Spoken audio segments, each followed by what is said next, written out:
ఆంధ్రప్రదేశ్ ప్రభుత్వం పలు కీలక నిర్ణయాలు తీసుకుంది.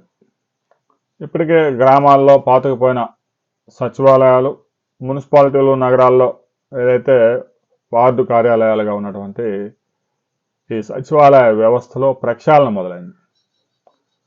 జగన్మోహన్ రెడ్డి అధికారంలోకి రాగానే అసలు దేశంలో ఎవరూ లేని విధంగా ఆ కొత్త విషయాన్ని కనిపెట్టినట్టు 1,23,000 మంది ఎంప్లాయీస్ని, సచివాలయ ఉద్యోగుల్ని రిక్రూట్మెంట్ చేసి గ్రామీణ ప్రాంతాల్లో ఆ ఉపాధి హామీ నిధులన్నీ కుమ్మరించి కొన్ని సచివాలయాలు నిర్మించారు.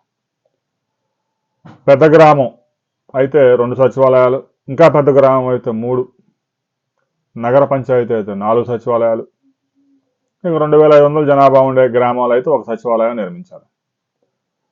గతంలో గ్రామంలో ప్రభుత్వ ఉద్యోగి అంటే పరిపాలనకు సంబంధించి విఆర్ఏ, విఆర్ఓ, ఇంకా రికార్డులు మోయడానికి ఒకళ్ళు ఉండేవాళ్ళు, ఇంకంతే. గ్రామానికి సంబంధించిన వ్యవహారాలన్నీ చూసుకునేవారు. ఇక గవర్నమెంట్ టీచర్స్ వాళ్ళు ఉన్నారంటే వాళ్ళు ఏదో స్కూల్లో టీచింగ్ చెప్పుకొని వాళ్ళు వెళ్ళిపోతూ ఉండేవాళ్ళు. జగన్మోహన్ రెడ్డి గ్రామ సచివాలయాలు తీసుకొచ్చిన తర్వాత 2,000 జనాభా ఉండే గ్రామాల్లో ఒక సచివాలయం పెట్టి ఆ సచివాలయంలో 13 మంది ఎంప్లాయీస్ని పెట్టారు. ఒక గ్రామంలో 13 మంది ప్రభుత్వ ఉద్యోగులు పరిపాలనకి. వారి జీతాలన్నీ కలిసి నెలకి 7 లక్షలు.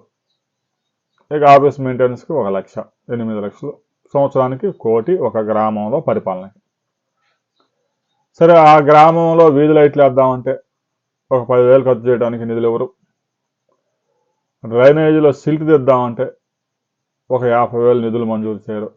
ఏదో ఉపాధి హామీ పథకం ఉంది కదా అని చెప్పి ఆ పథకం కింద కొన్ని సిమెంట్ రోడ్లు మెటీరియల్ ఖర్చు చూపించాలి కాబట్టి నిర్మించుకున్నారు. సచివాలయాలు, రైతు భరోసా కేంద్రాలు అన్నీ అలాగనే ఆ ఖాతాలో వేసేసి నెట్టేశారు. ఇక గ్రామ సచివాలయాల్లో చాలామందికి పని లేకుండా పోయింది. ఎవరైతే వెల్ఫేర్ చూస్తారో వాళ్ళకేమో విపరీతమైన పని, ఇక మిగతా వాళ్ళకి పెద్దగా ఏం లేదు. ప్రభుత్వం మహా అయితే ఒక 4-5 పథకాలు పెద్ద ఎత్తున అమలు చేస్తూ ఉంది. ఆ 4 పథకాలకి 13 మంది ఒక గ్రామంలో ఏం చేస్తారు? దాంతో కూటమి ప్రభుత్వం అధికారంలోకి వచ్చిన తర్వాత వాళ్ళందరినీ వివిధ శాఖలకి అటాచ్ చేస్తూ ఉంది. ఉద్యాన శాఖ ఒకళ్ళు, అలాగే ఇంజనీరింగ్ శాఖకి.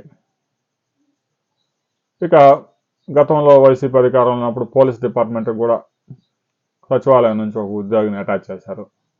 ఈ విధంగా చేశారు. ఇప్పుడు గ్రామానికి సచివాలయాల వ్యవస్థలో ప్రక్షాళన మొదలైంది. గ్రామ సచివాలయాల్ని స్వర్ణ గ్రామంగా పేరు మార్చే అవకాశం కనిపిస్తూ ఉంది. ఇప్పటికే దానికి సంబంధించి రాష్ట్ర ప్రభుత్వం నిర్ణయం తీసుకుంది. ఇక పట్టణాల్లో ఉండే వార్డు సచివాలయాలకి మరి ఏం పేరు పెడతారో చూడాలి. అది రాబోయే కొద్ది రోజుల్లో దానికి సంబంధించి క్లారిటీ వచ్చింది. ఇక సచివాలయాల్లో 2 కంటే ఎక్కువ ఎంప్లాయీస్ ఉండే అవకాశం లేదు. ఆ మిగతా వాళ్ళందరినీ వివిధ శాఖలకి పంపించడంతో పాటుగా వారికి ప్రమోషన్ ఇచ్చే కార్యక్రమాలు కూడా జరుగుతూ ఉన్నాయి. జగన్మోహన్ రెడ్డి వచ్చినప్పుడు 1,23,000 ఉద్యోగాలు భర్తీ చేసినా ప్రస్తుతం ఆ వ్యవస్థలో పనిచేస్తుంది కేవలం 83,000 మందే ఉన్నారు. మిగతా వాళ్ళు ఉద్యోగాలు చూసుకొని మంచి మంచి ఉద్యోగాలు చూసుకొని వెళ్ళిపోయినట్టుగా తెలుస్తూ ఉంది. దీనికి సంబంధించి కూడా ప్రభుత్వం స్పష్టమైన క్లారిటీ లేదు. వెబ్సైట్లో అయితే 1,00,000 మంది పైగా ఎంప్లాయీస్ ఉన్నట్టుగా చూపిస్తూ ఉంటుంది. కానీ అంతమంది ఆ ఉద్యోగస్తులు లేరు. సచివాలయాలన్నీ ఖాళీగానే కనిపిస్తూ ఉన్నాయి. ఒకప్పుడు 8 మంది ఉండే సచివాలయాలు ప్రస్తుతం 2-3 నడుస్తూ ఉన్నాయి. సరిపోతారు. గ్రామాల్లో చిన్న గ్రామంలో 2, పెద్ద గ్రామంలో 2 సచివాలయాలు ఉంటే 4 ఎక్కువ. ఎన్ని పథకాలు ఉన్నాయి? తల్లికి వందనం, ఇక మహిళలకు ఉచిత బస్సు అంటే సచివాలయాలకు సంబంధం లేని పథకం.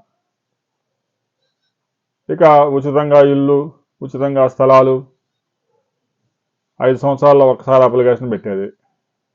ఇక పెన్షన్లు అంటే ప్రస్తుతానికి కొత్తగా ఏమీ ఇవ్వడం లేదు. మరి ఉద్యోగస్తులంతా ఏం చేస్తున్నారు? ఊరికే ప్రతి వారం 4 సర్వేలు. ఆ సర్వేలతోనే వాళ్ళ ప్రాణాలు తోడేస్తూ ఉన్నారు. పని తక్కువ, సర్వేలు ఎక్కువ. రాబోయే కొద్ది రోజుల్లో గ్రామ సచివాలయాల వ్యవస్థలో సమూల మార్పులు చోటు చేసుకోబోతా ఉన్నాయి. దానికి సంబంధించి మరిన్ని వివరాలతో మరో వీడియోలో మనం కలుసుకుందాం.